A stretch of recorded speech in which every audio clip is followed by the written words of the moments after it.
Hello everyone, today we are going to look at 5 ways China can possibly sink an aircraft carrier. What if the United States lost an aircraft carrier to China in a critical naval battle?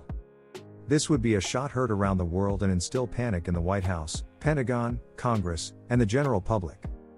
China has numerous ways it could take out a carrier, using carrier-killing missiles, hypersonic missiles, conventional standoff missiles from airplanes, or torpedoes and cruise missiles from submarines, including a new ship-launched hybrid missile torpedo.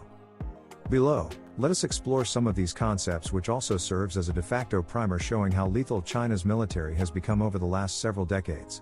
DF-21D and DF-26. Let's start with the carrier-killer ballistic missiles. The DF-21D and the DF-26 carrier-killing missiles can hit a moving target from 1,000 to 2,500 miles away. The DF-26 is a road-mobile solid-fueled intermediate-range ballistic missile. It is dual-use with conventional and nuclear warheads that can weigh up to 4,000 pounds. The DF-26 has a range of 2,500 miles, which could help China with its anti-access area denial operations against U.S. carriers.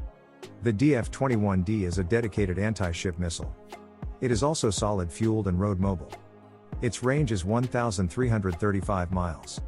The DF-21D is 36 feet long, weighing 32,407 pounds with a payload of 1,322 pounds. Quick pause to remind you to turn your index finger into a mini missile and destroy the subscribe and like buttons, thank you. The age of the hypersonic glide vehicle is here.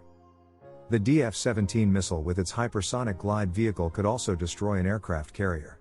China showed this missile off in 2019. The missile can fly from Mach 5 to Mach 10. Its maximum range is over 1,500 miles. It also can carry a nuclear or conventional payload. Its speed and maneuverability allow it to outfox enemy air defense systems. Military Today described its potency and survivability.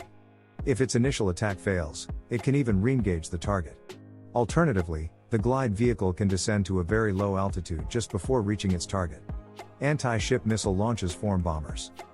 The Shen H-6K bomber is formidable, and it can carry the YJ-12 anti-ship cruise missile.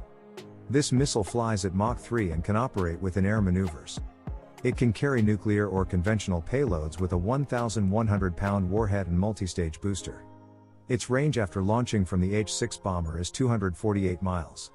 The YJ-12 is dangerous because this is outside the range of the American ballistic missile defenses for its ships, the Aegis Combat Systems and SM-2 surface-to-air missiles.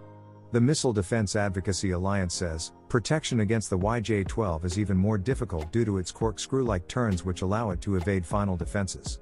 Submarine torpedoes and a new hybrid missile/torpedo weapon. China's Type 0938 Shang-2 class is arguably China's best submarine.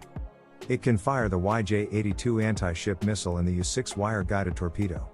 The U-6 can be compared to the American Mk-48, the most advanced torpedo in the Navy's arsenal. Electric torpedoes can also be carried. Of more significant concern is that China has just tested a hybrid missile torpedo weapon. This anti-ship weapon begins as a ship-launched ballistic missile that then changes into a torpedo on its terminal phase. The missile flies at Mach 2.5 at 32,000 feet.